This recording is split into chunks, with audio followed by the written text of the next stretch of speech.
Good morning. Maharaja Surajmal PG महाविद्यालय जबपुरा गठवाड़ी की online classes में आप सभी का स्वागत है। आज हम भारतीय सांस्कृतिक इतिहास की मुख्य प्रवृत्तियाँ बीए सेकेंड ईयर का जो सेकंड पेपर है उसका एक पहला टॉपिक जो काफ़ी महत्वपूर्ण टॉपिक है भारतीय संस्कृति, आज उसके ऊपर हम चर्चा करेंगे। भारतीय संस्कृति की क्या विशेषताएं रही, सभ्यता और संस्कृति में क्या अंतर है और भारतीय संस्कृति की क्या प्रधान तत्व, इनका आज हम अध्ययन इस प्लेटफॉर्म पर करेंगे। जैसे कि आपको विदित है कि भारतीय जो संस्कृति है वह हजारों वर्षों से निरंतर अबाध गति से चली आ रही है। उनमें कुछ गौण परिवर्तनों के साथ उसको हजारों वर्षों बाद भी एक सही उद्देश्य क्रम के आधार पर उसको आज भी लोगों के द्वारा अपनाया हुआ है। यही भारतीय संस्कृति की मुख्य विशेषता है। जैसे कि हम सभी जानते हैं कि विश्व की प्राचीनतम सभ्यता एवं संस्कृतियों में भारत की संस्कृति भी एक मानी जाती है। केवल चीन की संस्कृति को अगर छोड़ दिया जाए तो विश्व की प्राचीनतम संस्कृतियाँ जैसे कि मिस्र, मेसोपोटामिया, असीरियन, बेबीलोनियन, क्रीट, यूनानी, रोमन आदि सभ्यता एवं संस्कृति काल के ग्रास पर पहुंच चुके या उनका अंत हो चुका है। अब केवल उनके ध्वंसावशेष ही हमारे सामने मौजूद है। बाकी उन सभ्यता एवं संस्कृति से कोई संबंध रखने वाला अब इस दुनिया में जीवित नहीं रहा है। परंतु भारतीय संस्कृति एवं सभ्यता अनवरत रूप से एक नदी की तरह बहती हुई आज भी हमारे सामने मौजूद है, जिसको आज भी हम महसूस करते हैं भारत के अंदर रहकर, जो हजारों वर्षों से हमारे उद्देश्यों, हमारी भावनाओं, हमारे अध्यात्म, हमारे दर्शन को का जो महत्वपूर्ण अंग है वह भारतीय संस्कृति है। इससे हम बहुत कुछ सीखते हैं। जैसा कि केवल चीन की ऐसी संस्कृति है जो अनवरत रूप से चली आ रही है, इसके अलावा जो भारत की संस्कृति है वह हम मान सकते हैं कि विश्व की प्राचीनतम सभ्यता एवं संस्कृतियों में से एक है। बाकी सभी सभ्यता एवं संस्कृति अब काल के ग्रास में पहुंच चुकी है, केवल उनके ध्वंसावशेष ही हमारे सामने मौजूद है। इस प्रकार से हम कह सकते हैं कि भारतीय सभ्यता एवं संस्कृति अपने आप में एक महत्वपूर्ण सभ्यता एवं संस्कृति है जो पूरी दुनिया को किसी न किसी रूप से प्रभावित करती है और पूरी दुनिया के विशेषज्ञों को, सांस्कृतिक विशेषज्ञों को अपनी ओर आकर्षित करती रहती है। और विदेशी विद्वानों के द्वारा भी समय समय पर भारतीय संस्कृति की विशेषताओं और उसकी उल्लेखनीय उपलब्धियों का ज्ञान अध्ययन करते हुए हमारे सामने उसको वे प्रस्तुत करते हैं कि भारतीय सभ्यता एवं संस्कृति अनवरत रूप से चली आ रही एक ऐसी लहर है जिससे भारतवासी ही नहीं बल्कि पूरी दुनिया कहीं न कहीं उससे प्रभावित होती है। तो आइए हम सबसे पहले जानते हैं भारतीय संस्कृति को अध्ययन करने से पहले कि संस्कृति किसे कहते हैं, संस्कृति का अर्थ क्या है, इसको हम सबसे पहले जानते हैं।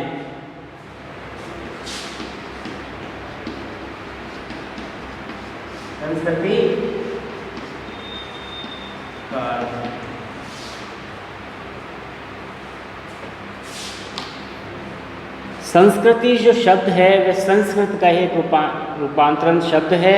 संस्कृति शब्द सम, उपसर्ग और क्रय धातु से बना हुआ एक शब्द है।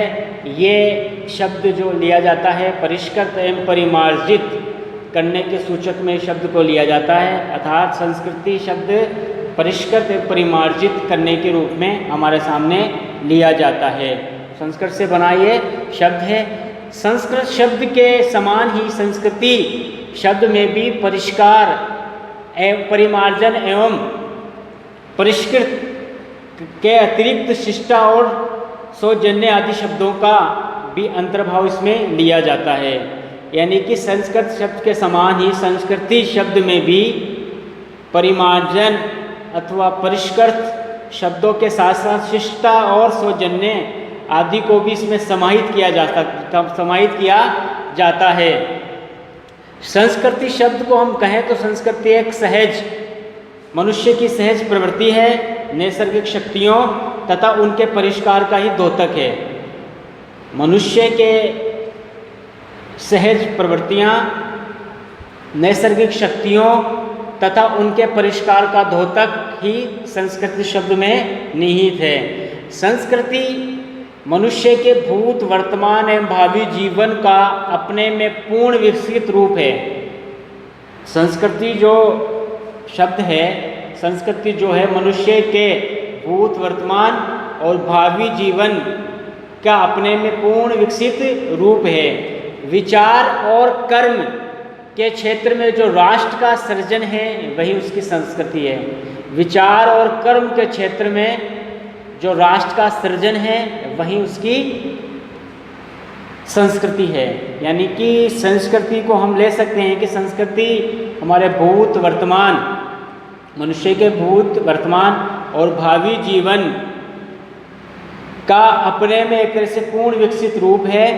और विचार और कर्म के क्षेत्र में जो राष्ट्र का सृजन होता है वह उसकी संस्कृति, यानी कि हजारों वर्षों से मनुष्य ने विचार और कर्म के माध्यम से जो अपना आध्यात्मिक और नैसर्गिक विकास किया, नैतिक जो विकास किया, एक तरह से वही संस्कृति कहलाती है।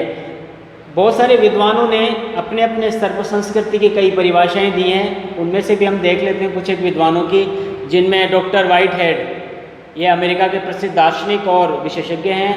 डॉक्टर व्हाइटहेड का मानना है कि मानसिक प्रयास, सौंदर्य और मानवता की अनुभूति ही संस्कृति है। मानसिक प्रयास, सौंदर्य और मानवता की अनुभूति ही क्या है? संस्कृति है। मतलब ये कि संस्कृति मनुष्य के आंतरिक व्यवहार का एक तरह से परिणाम है। मनुष्य का जो आंतरिक व्यवहार बाहर निकल कर आता है, उसके द्वारा जो मानसिक, जिसके द्वारा जो आध्यात्मिक और दार्शनिक पहलू हमारे सामने निकल कर आता है, वही क्या है?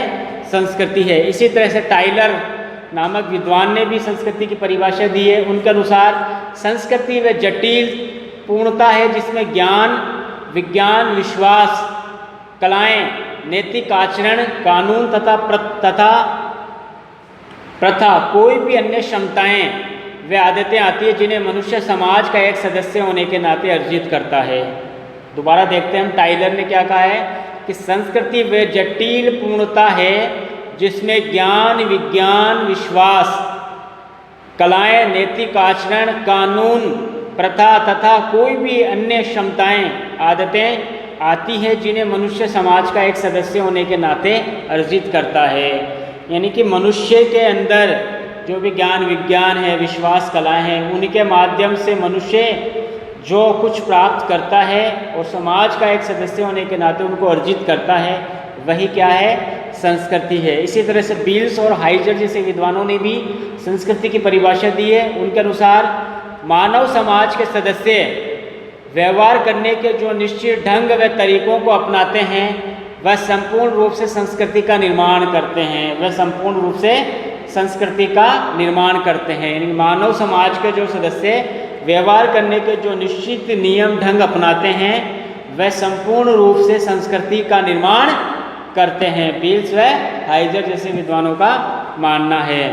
इस प्रकार से प्रत्येक सभ्यता के कर्मिक विकास में एक स्तर आता है जब वह विशेष मानसिक, नैतिक और आध्यात्मिक आदर्शों का निर्माण कर लेता है।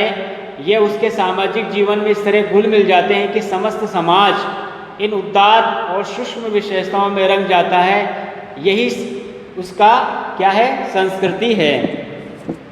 यानी कि मनुष्य के अंदर जो मानसिक और आध्यात्मिक विचार पनपते हैं और उनको समाज के अंदर अपने विचारों के माध्यम से उनको प्रभावित करते हैं, समाज के लोगों को, वहीं उसके संस्कृति के लक्षण हमें झलकते हैं। मनुष्य का नैतिक, आध्यात्मिक और मानसिक विकास ही क्या है?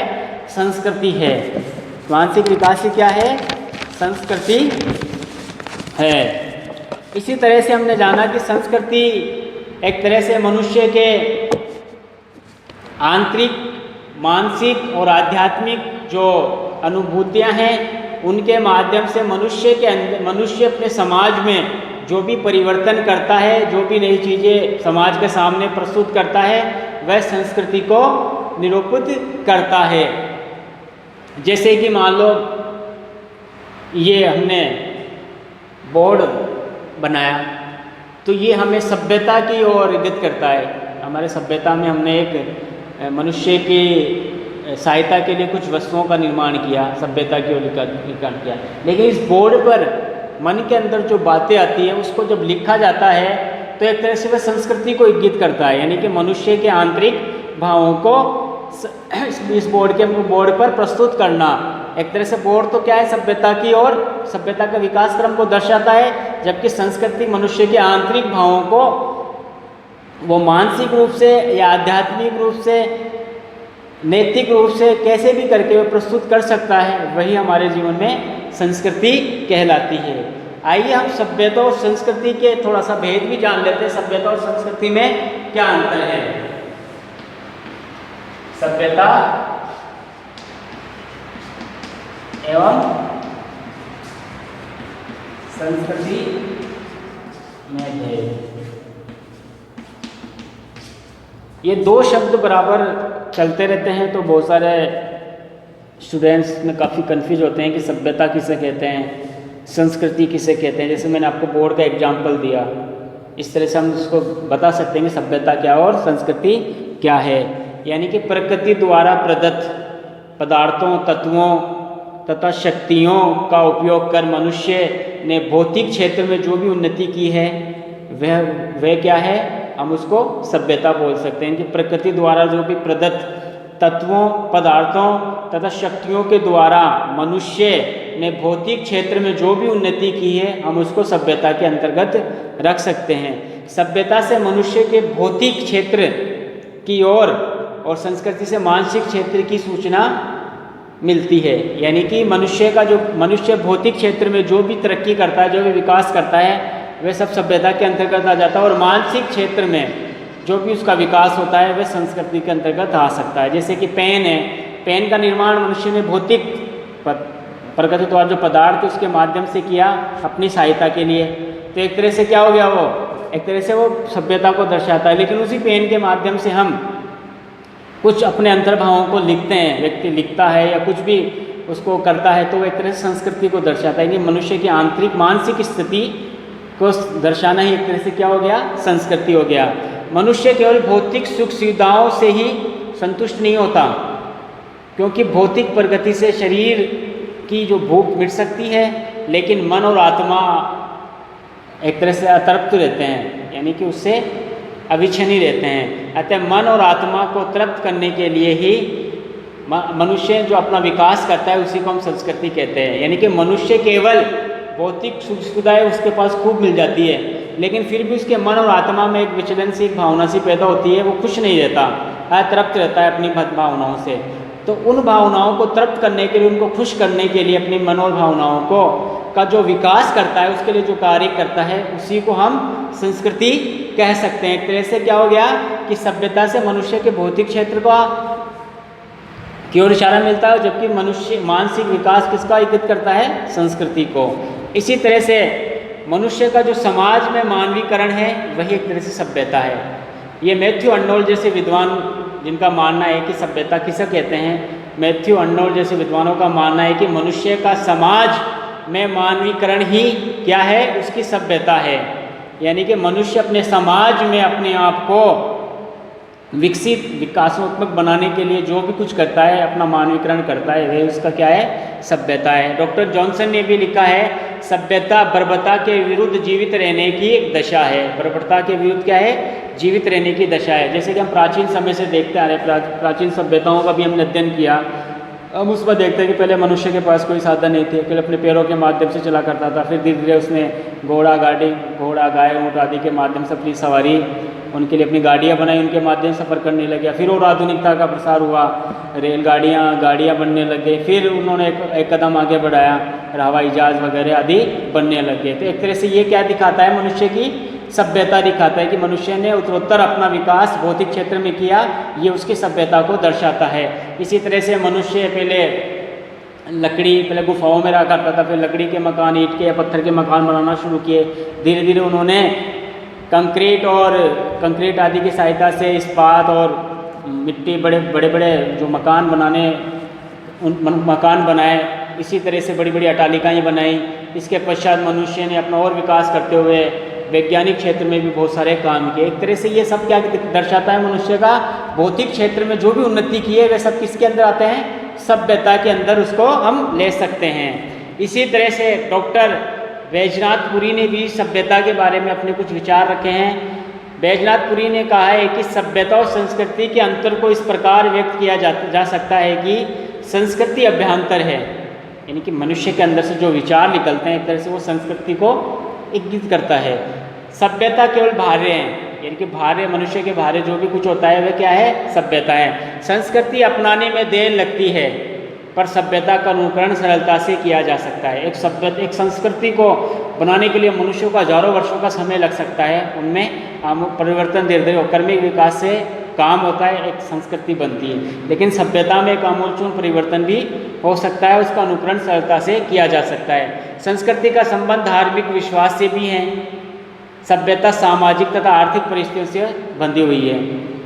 संस्कृति का संबंध धार्मिक विश्वास से भी, मनुष्य को आत्मिक और जो मन स्थिति की जो अनुभूति होती है वे आध्यात्मिक धार्मिक विचारधाराओं के कारण भी हो सकती है, जबकि सभ्यता सामाजिक तथा आर्थिक परिस्थितियों से बंधी हुई है। मनुष्य सामाजिक और आर्थिक क्षेत्र में जो कुछ भी करता है वह सब उसके सभ्यता के अंतर्गत आ जाता है। इस प्रकार से हम कह सकते हैं कि सभ्यता भौतिक क्षेत्र को, मनुष्य के भौतिक क्षेत्र के, और संस्कृति मानसिक क्षेत्र की प्रगति सूचित करती है।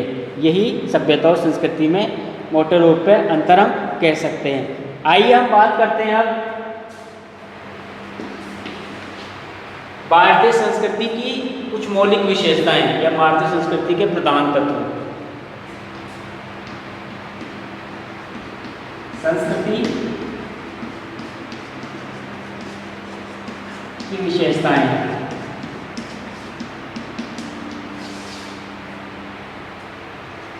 संस्कृति की विशेषताएं।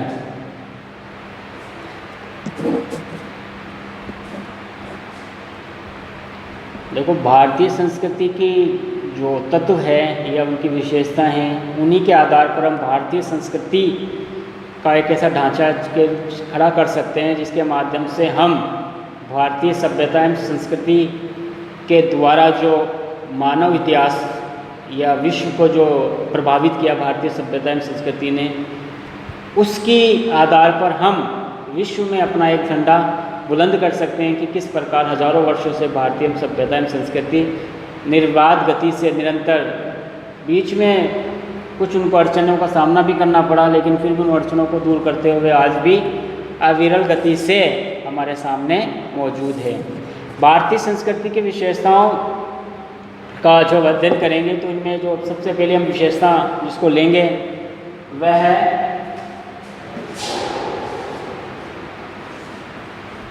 प्राचीनता। प्राचीनता भारतीय संस्कृति की एक प्रमुख विशेषता है। जैसे कि मैंने आपको प्रारंभ में बताया था कि विश्व की प्राचीनतम सभ्यता एवं संस्कृतियों में से एक भारतीय सभ्यता एवं संस्कृति है। केवल चीन को छोड़ दिया जाए तो विश्व की जो अन्य सभ्यताएं, चाहे यूनान हो, ईरान हो, मिस्र हो, मेसोपोटामिया हो, क्रीट की सभ्यता हो, ये सभ्यताएं आज मिट चुकी हैं या इनके ध्वंसावशेष ही हमारे सामने मौजूद है, परंतु इससे संबंध रखने वाले मनुष्य अब हमारे सामने मौजूद नहीं है। परंतु हम जब भारत के संदर्भ में बात कर रहे हैं तो देखते हैं कि भारतीय सभ्यता एवं संस्कृति हजारों वर्षों से अनिर्बाध गति से बहती हुई आज भी हमारे सामने मौजूद है। आज भी उसकी प्राचीनताएं बनी हुई हैं, उसकी प्राचीनताएं बनी हुई हैं। इसी प्राचीनता की चर्चा अनेक विदेशी विद्वानों ने भी किया, उन्होंने कई तरह के आक्षेप भी लगाए, फिर भी उन्होंने यहाँ तक माना है कि भारतीय सभ्यता एवं संस्कृति की प्राचीनता के ऊपर कोई भी शक नहीं किया जा सकता। जैसे कि एक अमेरिकी विद्वान हैं विल ड्यूरेंट ने भी भारतीय सभ्यता एवं संस्कृति की प्राचीनता के ऊपर अपने बहुत सारे विचार रखे हैं। उनका मानना है कि 2900 ईसा पूर्व से बहती हुई चली आ रही भारतीय संस्कृति ने भारत ने विश्व को भी अपनी पूरी तरह से आज भी वह प्रभावित करती है। किस प्रकार से यहाँ पर हर तरीके से हर क्षेत्र में उनका विकास हुआ है, जैसे कि ज्ञान के रूप में भी, भक्ति के रूप में भी, तप के रूप में भी उनका अपना एक क्षेत्र रहा है। जैसे कि उनका मानना है कि 8वीं शताब्दी ईसा पूर्व में यहाँ उपनिषदों का विकास हुआ, तब मनुष्य ने ज्ञान मार्ग का, उपनिषदों ने ज्ञान मार्ग का मैसेज जनता को, लोगों को दिया। इसी तरह से 8वीं शताब्दी ईस्वी की बात करते हैं तो शंकराचार्य का उदय हुआ। शंकराचार्य ने भी उसी वैदिक धर्म में रहते हुए ईश्वर तत्व के संबंध में अपने विचार प्रस्तुत किए। इस प्रकार से हजारों वर्षों से एक तरह से ये संस्कृति निर्बाध गति से चली आ रही है। इसी सभ्यता एवं संस्कृति की प्राचीनता के ऊपर भी प्रसिद्ध जो विद्वान है अल्लामा इकबाल, उसकी भी पंक्तियाँ आप लोगों ने सुनी ही होंगी कि यूनान, रोमा, मिस्र सब मिट गए जहाँ से, परंतु कुछ बात ऐसी है कि हस्ती मिटती नहीं हमारी। ये प्रसिद्ध जो कवि थे इकबाल, उसके प्रसिद्ध पंक्ति थी। ये पंक्ति भी दर्शाती है कि किस प्रकार भारतीय सभ्यता एवं संस्कृति प्राचीनता के क्षेत्र में अपना क्या कर रही है, प्राचीनता के क्षेत्र में के दुनिया में जितनी भी सभ्यता एवं संस्कृति उनसे कहीं आगे है। और आज भी उसी वैदिक धर्म जो हजारों साल से चला आ रहा है, उसी धर्म का पालन करने वाले हजारों की तादाद में लोग हैं। वही विद्वान लोग हैं जो हजारों साल से चले आ रहे हैं, पीढ़ी दर पीढ़ी, संततियों दर संततियों के माध्यम से अपने विचार व्यक्त कर रहे हैं। और आज भी वैदिक धर्म निर्बाध गति से हमारे सामने मौजूद है। इसी तरह से उनमें थोड़ा बहुत गौण परिवर्तन अवश्य हुआ, परंतु वैदिक धर्म के जो मौलिक सिद्धांत हैं वह आज भी हजारों सालों से हमारे सामने मौजूद है, वे बने हुए हैं। इस प्रकार से प्राचीनता भारतीय संस्कृति की एक प्रमुख विशेषता है, प्रधान तत्व माना जाता है। दूसरा जो विशेषता है उसको हम मान ले सकते हैं आध्यात्मिकता।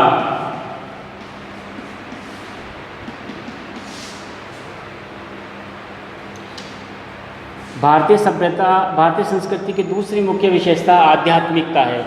आध्यात्मिकता हजारों साल से भारतीय संस्कृति का अहम हिस्सा रहा है। कहने का मतलब ये है कि मनुष्य ने भौतिक क्षेत्र में तो बहुत उन्नति की है, परंतु अपनी आत्मा की सुख शांति के, अपने आत्मा और मन को तृप्त करने के लिए उसने आध्यात्मिकता का मार्ग भी अपनाया है। भारतीय धर्म एवं संस्कृति में आध्यात्मिकता को प्रमुखता दी जाती है और इसके माध्यम से मनुष्य अपना बाह्य विकास करने के साथ साथ आंतरिक विकास भी करता है। अपना आध्यात्मिक और नैतिकता का संदेश भी मानव को आज भी भारतीय सभ्यता एवं संस्कृति दे रही है। आध्यात्मिकता के क्षेत्र में भारतीय मनुष्य ने विभिन्न प्रकार के जो घटनाएं हैं उनको सहन करते हुए फिर भी अपने आध्यात्म को बनाए रखना। यहाँ के जो वैदिक ग्रंथ उपनिषद है, आरण्यक है, इन ग्रंथों में, ब्राह्मण ग्रंथों में आध्यात्मिकता का जो निरूपण मिलता है, गीता में जो निरूपण मिलता है, उससे आध्यात्म शक्ति के माध्यम से विश्व को उन्होंने किस तरह प्रभावित किया। जैसे कि विश्व में आधुनिक जो क्रांतियाँ हुई, आधुनिक जो मानव का भौतिक क्षेत्र में जो विकास हुआ, उनमें ज्ञान विज्ञान आदि क्षेत्र में उन्होंने बहुत सारे आविष्कार किए, परंतु उन्होंने जिस क्षेत्र में आविष्कार नहीं किया वह था आध्यात्म भावना का। लेकिन इस आध्यात्म भावना का जो विकास हुआ भारत में, उसने पूरी दुनिया को प्रभावित किया और ये समझाया है कि केवल भौतिक क्षेत्र में ही महारत हासिल करने से कुछ नहीं होने वाला। मनुष्य का पूर्ण विकास तभी होगा तब वे आध्यात्मिक क्षेत्र में भी अपनी आध्यात्मिक भावनाओं को भी सभी के सामने रखते हुए मनुष्य को आंतरिक सुख सुविधाएं प्रदान करेगा। इस प्रकार से आध्यात्मिकता भी मानव इतिहास में भारतीय संस्कृति का अहम तत्व माना जाता है। तीसरी जो विशेषता है उसके बात करते हैं सहिष्णुता।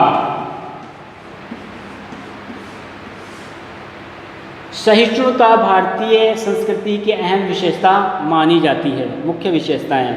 अगर सहिष्णुता की नीति का भारतीय संस्कृति पालन नहीं करती तो हो सकता है कि यूनान, मिस्र, मेसोपोटामिया, रोमन जैसी संस्कृतियों के समान भारतीय संस्कृति भी उन्हीं की तरह हजारों साल पहले मिट जाती और उसके ध्वंसावशेष हमारे सामने मौजूद रहते। परंतु भारतीय संस्कृति का जो एक मुख्य तत्व रहा है वह सहिष्णुता है। उस समय जब आज से 2300 वर्षों पहले भी सम्राट अशोक, 2200-2300 वर्ष पहले सम्राट अशोक जैसे महान सम्राट हुए, उन्होंने भी सहिष्णुता का एक निरा संदेश भारतीयों के सामने दिया। उनका वक्तव्य था कि लोग केवल अपने ही संप्रदाय का आदर करें और बिना कारण किसी दूसरे संप्रदाय का निंदा करें या अपमान करें। जो व्यक्ति ऐसा करते हैं वह अपने संप्रदाय को क्षति तो पहुंचाते ही हैं, साथ में दूसरे संप्रदाय का अपकार भी करते हैं। लोग एक दूसरे के धर्म को ध्यान से सुने और सेवा करें, क्योंकि सभी संप्रदाय बहुत से विद्वान और कल्याण का कार्य करते हैं। तो आज से 2000 वर्ष पहले भी भारतीय संस्कृति के जो सहिष्णुता का जो अंश था उसमें वो मौजूद था, और इसी सहिष्णुता के अंश ने उसको हजारों सालों तक जीवित रखा। भारत में बहुत सारी विदेशी जातियों ने, जैसे शाह कुषाण, हूण आदियों ने समय समय पर आक्रमण किए, परंतु भारतीय सभ्यता एवं संस्कृति ने इनके साथ सहिष्णुता का संबंध रखा और इनके आचार विचारों को भी अपने अधीन अपनाया। इसी तरह से मध्यकाल में भी मुस्लिम जब आए तो उनसे भी उन्होंने सहिष्णुता की नीति का पालन किया। इसी सहिष्णुता की भारतीय संस्कृति से ही प्रभावित होकर सम्राट अकबर ने भी एक समन्वयवादी नीति, सहिष्णुता की नीति का पालन किया, जो भारतीय संस्कृति की मूल भावना है। तो सहिष्णुता हजारों साल से भारतीय संस्कृति की एक मूल भावना है। वे अन्य मत संप्रदाय धर्मों के प्रति आक्रामक न होकर एक सहिष्णुता उनके प्रति रखती है और उनके साथ समन्वय की नीति बनाती है। जिस प्रकार से मध्यकाल में सूफीवाद का जो विकास हुआ मुस्लिम सूफियों के द्वारा, एक तरह से हम कह सकते हैं कि वह हजारों वर्ष पहले उपनिषदों की योग साधना, गीता की योग साधना, आध्यात्म भावना आदि का ही मुस्लिम रूप कहा जा सकता है कि वे भी उनसे ही प्रभावित थे और उन्हीं के आधार पर उन्होंने सूफी मत का प्रचार प्रसार किया। तो सहिष्णुता की जो नीति थी भारतीय सभ्यता एवं संस्कृति के अहम मुख्य विशेषता मानी जाती है। चौथी जो विशेषता है ग्रहणशीलता।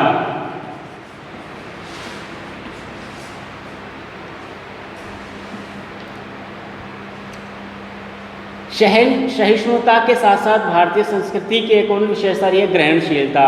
जैसे कि मैंने आपको बताया कि हजारों वर्षों पहले जब भारतीय सभ्यता एवं संस्कृति का विकास हुआ, आर्यों ने भारत में एक सभ्यता एवं संस्कृति का निरूपण किया, तो आर्यों ने अनार्य जो भारत में जातियां रहा करती थी उनके बहुत सारे तत्वों को भी अपना लिया, ग्रहण कर लिया।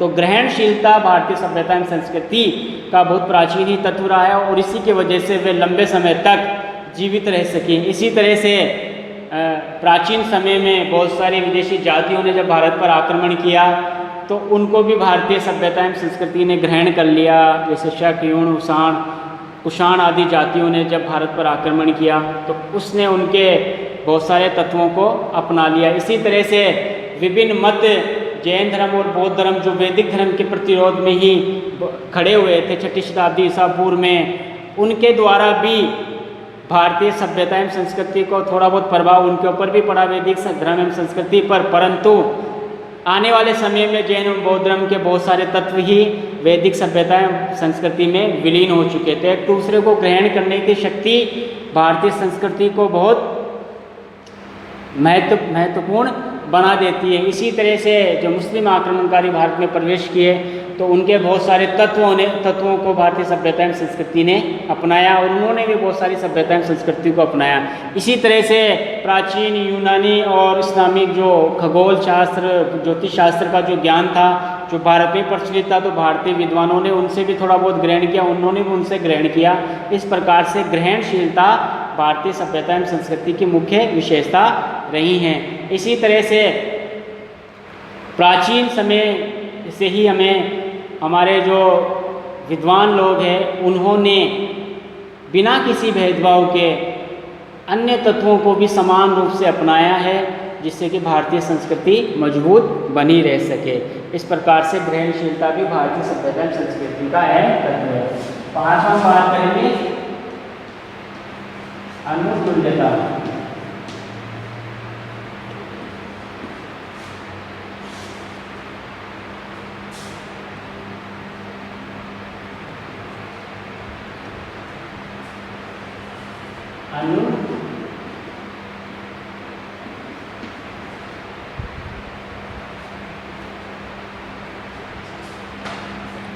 अनुकूल्यता भारतीय सभ्य संस्कृति की अहम विशेषता है।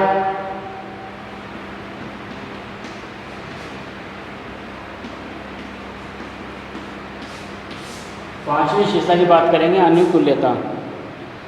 अनुकूल्यता भी भारतीय संस्कृति की एक महत्वपूर्ण विशेषता मानी जाती है। अनुकूल्यता का अभिप्राय है अपने को परिस्थितियों के अनुकूल बनाते रहना, अपने को परिस्थितियों के अनुकूल बनाते रहना। भारतीय संस्कृति के ऊपर जब भी कुछ कठिनाइयों का सामना उनको करना पड़ा, तब अनुकूलता को देखते उन्होंने अपने आप को विसम्मित कर लिया, उनको अपने आप में समेट लिया और उनको अपने अनुकूल बनाए रखा। वैदिक युग से वर्तमान युग तक हमें काफ़ी कुछ बदल चुके हैं। भारतीय संस्कृति में काफ़ी कुछ बदलाव हुआ है। परिवर्तन से प्रकृति का नाम ही परिवर्तनशीलता है, समय समय पर ये बदलाव होते रहते हैं। जैसे उस समय हमारा धर्म यज्ञ प्रधान था, प्राचीन समय में वैदिक काल में जब पढ़ेंगे तो शुरुआत में ऋग्वैदिक काल में जो धर्म था वो यज्ञ प्रधान था, परंतु धीरे धीरे जब यज्ञ प्रधानता के बाद मनुष्य ने और तरक्की की और उनको विचार उत्पन्न हुए तो उन्होंने भक्ति भावना उनका प्रधान तत्व हो गया। यानी कि ऋग्वेद काल में जैसे धर्म जो था वो यज्ञ प्रधान था, बाद में वह भक्ति प्रधान हो गया। गुप्त काल से लेकर आज तक भारत के जो मौलिक आदर्श हैं उनमें कोई परिवर्तन नहीं हुआ। जो मौलिक आदर्श है वो तो जस के तस बने रहे हैं। जिस प्रकार से हम बात करते हैं कि जब जैन बौद्ध का उदय हुआ तो उनसे उनके अनुकूल भी बहुत सारी परिस्थितियाँ ऐसे बनी जिससे कि वैदिक संस्कृति को कुछ परिवर्तन करने पड़े। तो मौलिक परिवर्तन तो उनमें नहीं हुए, आमूलचूल परिवर्तन जरूर हुए, गौण रूप से हम कह सकते हैं। लेकिन गुप्त काल से लेकर वर्तमान तक जो वैदिक भारतीय संस्कृति के जो मौलिक तत्व है वे जस के तस बने रहें, यही भारतीय संस्कृति की अहम विशेषता रही है। इसी तरह से जब मुस्लिम काल हुआ या अंग्रेज़ों का शासन हुआ, उस काल में भी शिक्षित वर्ग द्वारा विजेताओं का रहन सहन, भाषा और वेशभूषा अपना लेने पर भी उन्होंने भारत में के जो अपने परंपरागत धर्म और सामाजिक आदर्शों का परित्याग नहीं किया। यानी कि मुस्लिम जब भारत में आए या अंग्रेज जो उसके बाद भारत में आए, उनके जो बोलचाल थी, वेशभूषा थे, उनके जो कुछ नियम कानून थे, उनको बहुत सारे को अपना लिया, लेकिन वे भारतीय लोगों ने अपना परंपरागत धर्म और सामाजिक आदर्शों को नहीं छोड़ा। तो अनुकूलता ये है कि उन्होंने परिस्थितियों को देखा, भारतीय लोगों ने परिस्थितियों को देखते हुए अपने आप को उसमें डाला, परंतु इसका मतलब ये नहीं है कि अपने मौलिक तत्वों को भी उन्होंने बदल दिया। हज़ारों साल पहले वैदिक धर्म के जो मौलिक तत्व है वे अनवरत रूप से बने रहे। आज भी हम देखते हैं कि यज्ञ आदि करवाने का काम जो ब्राह्मण पंडित लोग पहले हुआ करते थे, आज भी वही उन्हीं के अधीन ये काम होता है। उसी तरह से यज्ञ आहुति दी जाती है, उन्हीं वैदिक देवताओं का नाम लिया जाता है, उन्हीं के नाम पर ये यज्ञ आदि किए जाते हैं। तो इनमें ये क्या हुआ कि अनुकूलता का नीति सिद्धांत के माध्यम से भारतीय संस्कृति का अहम जो विशेषता वह अनुकूलता भी रही है। इसी तरह से हम बात करते हैं अगली विशेषता के बारे में, सर्वांगीणता।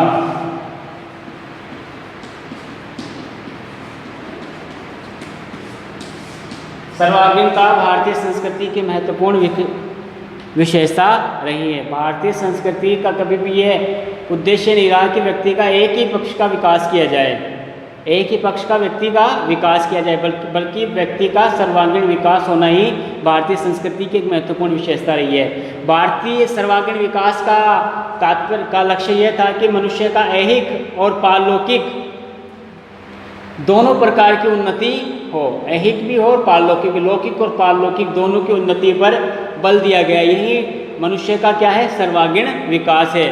भारतीय संस्कृति में शारीरिक, मानसिक और आध्यात्मिक तीनों प्रकार की शक्तियों के विकास पर समान बल दिया गया है। यानी कि मनुष्य की शारीरिक भी विकास हो, मानसिक भी और आध्यात्मिक विकास भी हो, तीनों ही शक्तियों पर बराबर बल दिया गया है कि मनुष्य का हर क्षेत्र में सर्वांगीण विकास हो।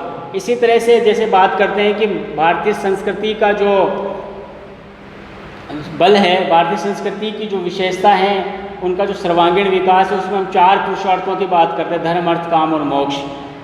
इसी से पता चलता है कि भारतीय लोगों ने भारतीय सभ्यता एवं संस्कृति के जो ऋषि मुनि उनका मानना था कि व्यक्ति को धर्म, अर्थ, काम और मोक्ष चारों चीज़ों पर ध्यान देना चाहिए और चारों के माध्यम से व्यक्ति का सर्वांगीण विकास हो सकता है। कि जैसे कि हम बात करें कि धर्म, अर्थ और काम, मोक्ष की बात करें, धर्म और मोक्ष पहला और अंतिम व्यक्ति के आत्मिक विकास में सहायता करता है, जबकि दूसरा और तीसरा जो है ना अर्थ और काम, वे शरीर और मन की उन्नति के लिए है। जो चार पुरुषार्थ बने हुए हैं उनमें हम बात करें कि धर्म और मोक्ष ये व्यक्ति के धर्म से संबंधित है और इसमें व्यक्ति का आत्मिक विकास के लिए बातें कही गई है। इसी तरह से हम बात करते हैं काम और वो अर्थ और काम की, तो व्यक्ति के शरीर और मन की उन्नति के लिए ये पुरुषार्थ बताए गए हैं। इसी पुरुषार्थों की प्राप्ति के लिए मनुष्य ने आश्रम व्यवस्थाओं का भी विकास किया है। जैसे कि ब्रह्मचारी और गृहस्थ आश्रम की हम बात करें तो इसमें धर्म, अर्थ और काम तीनों पुरुषार्थ को ले सकते हैं। इन दोनों आश्रमों में तीनों का विकास हो सकता है।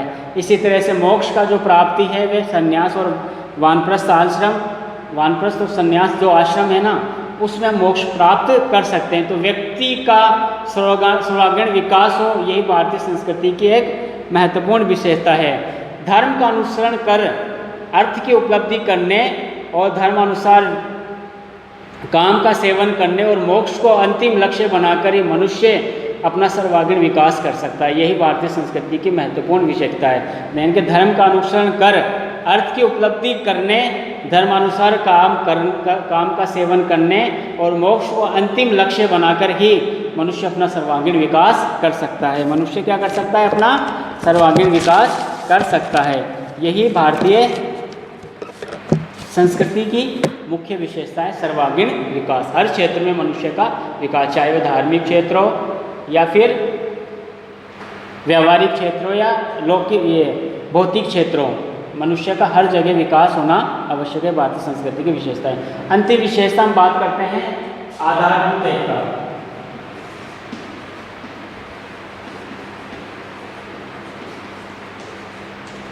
या विविधता में एकता, आधारभूत एकता भी बोल सकते हैं या विविधता में एकता। जैसे कि हमने देखा कि भारतीय सभ्यता एवं भारतीय संस्कृति की विभिन्नताओं से प्रधान है। हम मोटे रूप से देखेंगे, जब ऊपरी तौर पर विदेशी विद्वानों ने भी बहुत सारे आक्षेप लगाए कि भारत कभी एक रहा ही नहीं और ये विविधताओं भरा देश है। विविधताओं भरा देश तो है, लेकिन इन विविधताओं के बावजूद भी भारतीय संस्कृति है वह एकता के अंश को भी अपने साथ सिमेटे रखती है।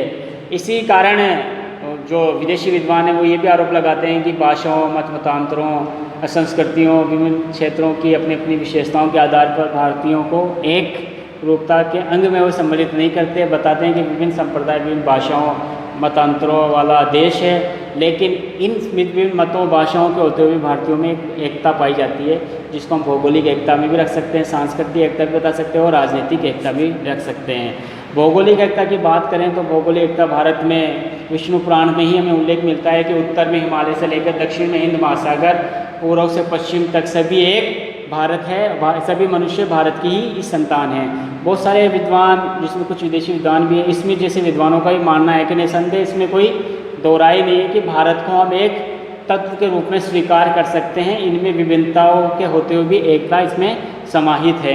तो भौगोलिक रूप से हम देखते हैं कि एक तरफ चेरापूंजी जैसे इलाकों में 400 इंच तक वर्षा हो जाती है और वहीं रेगिस्तानी, राजस्थान के रेगिस्तानी इलाकों में 4 से 5 इंच तक भी वर्षा नहीं होती। उधर उत्तर में हिमालय में भीषण शीत पड़ती है, बर्फबारी होती है। दक्षिण की तरफ जाए कोरामंडल और कोंकण के क्षेत्रों में भीषण गर्मी पड़ती है। लेकिन फिर भी भौगोलिक अनेकताओं के होते हुए भी भारत में एकता पाई जाती है। सभी देश के अंदर ही होता है और देश के अंदर रहकर ही सब एकता का इसका पालन करते हैं। इस तरह से हम भारत में विभिन्नताओं में एकता भी पाई जाती है, चाहे वो भौगोलिक एकता ही हो। इसी तरह से राजनीतिक एकता पर भी विदेशी विद्वानों के द्वारा ये आरोप लगाया गया है कि समय समय पर भारत कभी एक देश रहा ही नहीं।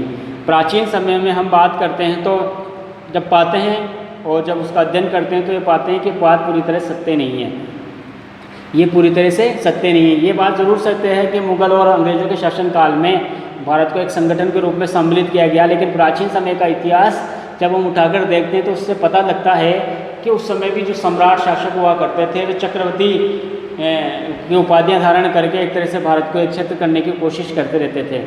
जैसे कि चाहे वो मगध के सम्राट अजातशत्रु हो, मौर्य हो, आंध्र हो, सातवाहन हो, समय समय पर गुप्त शासक हो, इन्होंने भारत में एकता स्थापित करने की पूरी कोशिश की है।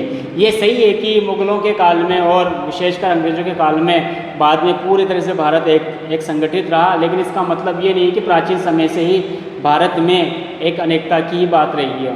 लेकिन वह लोग भारत को एक शक्ति के रूप में मानते थे।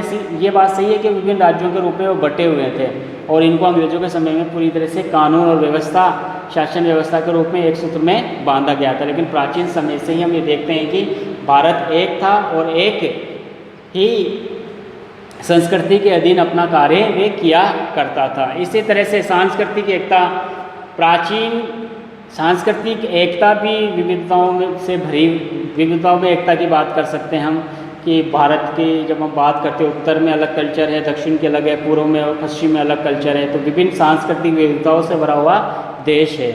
लेकिन फिर भी भारत में सांस्कृतिक रूप से एकता भी पाई जाती है, चाहे वह कला के क्षेत्र में हो, साहित्य के क्षेत्र में हो, चित्रकला के क्षेत्र में हो, स्थापत्य कला के क्षेत्र में हो। विभिन्न क्षेत्रों में भारत में एकता का निरूपण पाया जाता है। चाहे वह दक्षिण भारत में जाए, वहाँ पर वैदिक धर्म की बहुत सारी हमें शिक्षाएं प्राप्त, बहुत सारी बातें प्राप्त हो जाती है। उत्तर भारत में भी, पूर्वोत्तर की ओर भी, तो सांस्कृतिक विविधताओं के होते हुए भी भारत में एकता का निरूपण तत्व मौजूद है। इस प्रकार से हमने आज भारतीय संस्कृति के अध्ययन के ऊपर संक्षिप्त रूप से चर्चा की। अगली क्लास में फिर किसी और टॉपिक में मुलाकात होगी। धन्यवाद।